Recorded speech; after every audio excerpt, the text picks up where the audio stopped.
privilège. Mr. Barcelou-Duval. Merci, Monsieur le Président. J'ai bien aimé, en fait, les quelques questions de mon collègue conservateur qui vient m'en inspirer une de mon côté quand il vous a demandé si vous avez rencontré souvent les lignes aériennes au cours des derniers mois. Je suis rassuré de constater que vous êtes en communication constante avec les lignes aériennes, mais de mon côté, je me demandais si vous avez eu l'occasion de discuter avec d'autres groupes comme Air Passengers Right, Options Consommateurs et des groupes de protection du consommateur depuis le début de la crise du COVID-19 concernant les vols annulés. Merci, Barcelou-Duval. Disons que je suis très au fait de la situation vis-à-vis cette question-là, les crédits au lieu de remboursement, en partie parce que je reçois beaucoup de communications, particulièrement dans les médias sociaux, et parce que vous me posez beaucoup de questions sur la situation. Alors, je suis très au fait de la situation. Parfait. Donc, je comprends, Monsieur le ministre, que je comprends que la réponse est non, donc vous n'avez pas eu l'occasion de les rencontrer. Ça serait peut-être une bonne chose, peut-être qu'ils pourraient vous donner des idées sur comment mieux défendre les droits des passagers.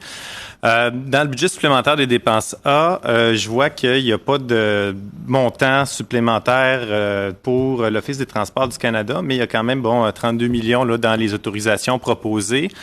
Je voulais savoir, en fait, s'ils ont suffisamment d'argent pour avoir les moyens de faire appliquer la loi pour que les voyageurs finissent par être remboursés pour les vols annulés.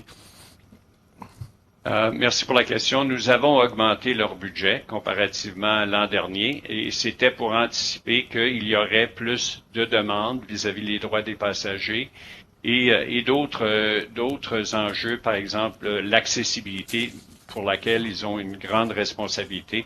Alors, c'est sûr que le nombre de communication avec l'Office est plus grande que même eux anticipaient, mais nous avons en fait augmenté leur budget cette année. Merci. Vous comprendrez que je suis un petit peu déçu parce que l'Office des transports du Canada, c'est supposé être l'organisation qui défend les voyageurs, qui défend les passagers. Et cette organisation-là, à la place, donne l'autorisation aux compagnies aériennes de ne pas rembourser leurs clients.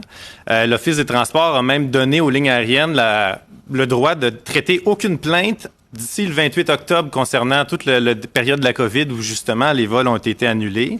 Et puis quand les gens vont arriver à finalement peut-être avoir leur plainte qui est traitée, bien l'Office a tellement de retard, on parle de 14 000 plaintes en suspens en ce moment, que ça va prendre au-dessus de 2 ans pour qu'ils soient traités.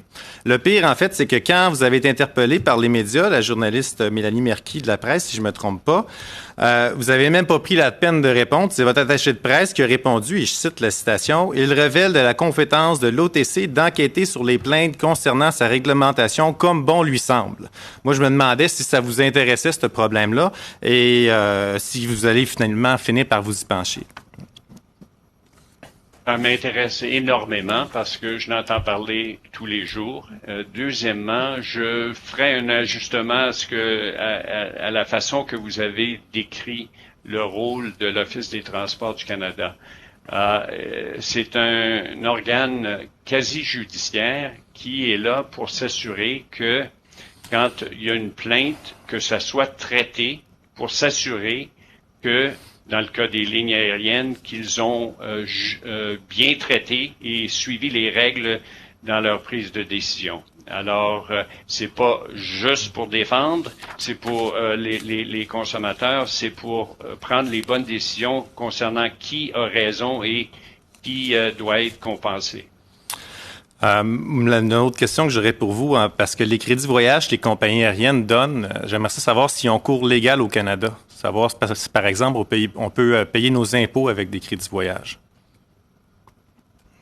Je sais que l'interprétation des règles concernant les crédits et les remboursements sont dans les tarifs des lignes aériennes et les tarifs ne disent pas toujours qu'il faut un remboursement. Il s'agit de lire ces tarifs-là pour savoir si un crédit ou un remboursement est de mise. Et ça, c'est quelque chose que j'encourage les gens de faire. Maintenant, Mais la question était de savoir si les crédits voyage ont cours légal. C'est-à-dire pas si les compagnies ont le droit de donner des crédits voyage selon votre interprétation, mais est-ce qu'on peut utiliser ça pour, par exemple, payer nos impôts? Est-ce que ça a cours légal? Est-ce que c'est une monnaie? J'imagine que non. C'est une bonne question. Je n'ai pas la réponse et je m'engage de vous revenir sur ça. OK. Ma prochaine question, en fait, c'est que WestJet a annoncé qu'elle allait rembourser certains de ses clients, puis ils sont pas en faillite, comme vous l'avez souvent prétendu que les compagnies feraient faillite s'ils remboursaient. Air Canada, qui avait 6 milliards de liquidités au début de la crise, est maintenant rendu, en fait, à 9,7 milliards selon les analystes. Donc, ils augmentent leur liquidité. Ils sont pas non plus sur le bord de la faillite.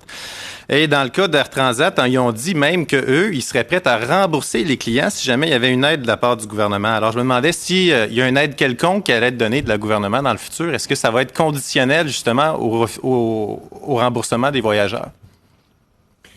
Alors, pour vous dresser un portrait de la situation avec les lignes aériennes, il faut toutes les considérer. C'est pas seulement ceux que vous avez mentionnés, il y en a d'autres aussi.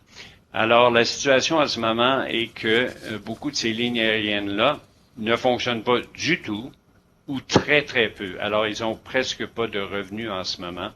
Alors, la situation est assez grave pour certaines de ces lignes aériennes.